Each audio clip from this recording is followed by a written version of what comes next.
O strupenih izpustih in okoljski politiki komentar dneva. Boštjan Pikler! Jaz sem hotel reči. Ne, jaz sem rekla. Boštjan Pikler!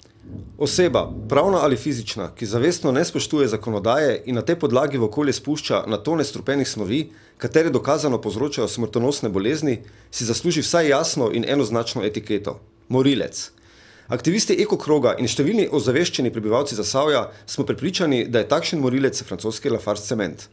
Ta cementarna danes obratuje in na primer z organskimi spojinami onesnažuje Zasavje v količinskem obsegu celo do 20 sežigalnic odpadkov, pa čeprav po mnenju upravne inšpekcije nima dokončnega in s tem izvršljivega okoljevarstvenega dovoljenja. Takšnega mnenja sta tudi odvetniška pisarna Čeferin in kabinet varuhinje človekovih pravic. Ampak Lafarge in okoljska inšpekcija se na to požvižgata in si spet po svoje ter spet bratsko usklajeno razlagata zakonodajo.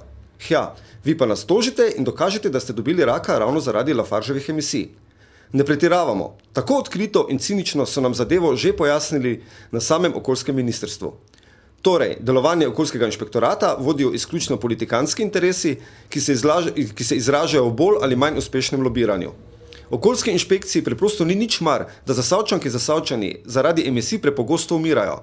Politikanska atmosfera je pač takšna, da bo raje na križ pribila slovenski Merkur, okoljski minister Erjavec pa bi Merkurjevega direktorja Bineta Kordeža v zanosu moči najraje kar dal v zapor.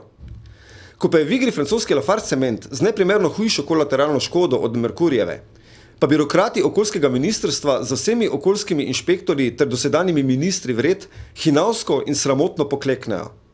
Ravno človečki tega ministrstva, še posebej tisti na Agenciji Republike Slovenije za okolje in Inšpektoratu za okolje in prostor, so najbolj zaslužni, da je Lafargeu v preteklosti že uspelo, da kar 4 leta ni opravljal zakonom predpisanih meritev emisij.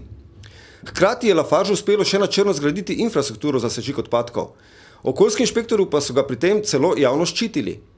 No, na koncu so tudi v Lafargeu priznali, da gre res za črne gradnje, plačali so kazen, objekte pa legalizirali. In pazite zdaj, upravna enota Trbovlje pravi, da ti objekti še danes nimajo uporabnih dovoljenj. Kljub temu pa je Lafarge letos s pomočjo te infrastrukture že sežgal na tisoče ton nevarnih odpadkov. Skratka, Lafarge počne ravno to, kar mu okoljsko ministrstvo dovoljuje, nič več in nič manj.